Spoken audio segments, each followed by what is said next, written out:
Dis-moi Valérie, tu peux me sortir le planning des réservations, savoir où on en est? En bon capitaine, José prépare les prochaines semaines. Le planning de location de ces 11 bateaux s'affine.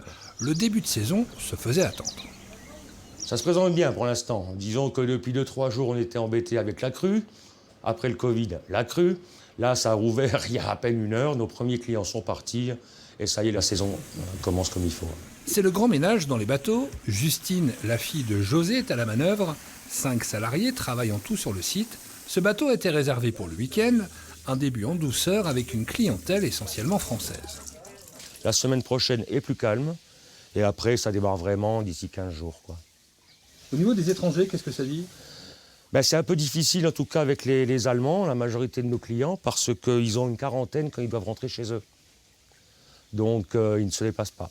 Des touristes qui attendaient ce déconfinement pour se laisser porter sur l'eau, comme cette famille qui a fait le chemin depuis la région parisienne et depuis Chartres. Vous trouvez vos marques? Oui. On est tout essai. Donc il va mettre les vélos au-dessus, là, les vélos on les met dessus. Ça sera mieux ça, pour passer les écluses.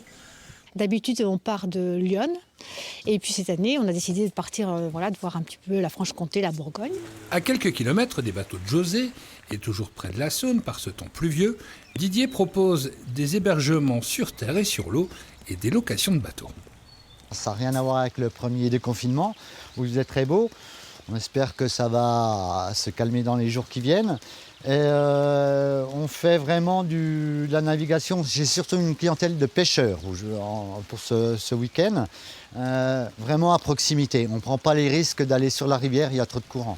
Un début de saison mitigé, pluvieux pour le moment, ne reste plus qu'à l'espérer, heureux pour la suite.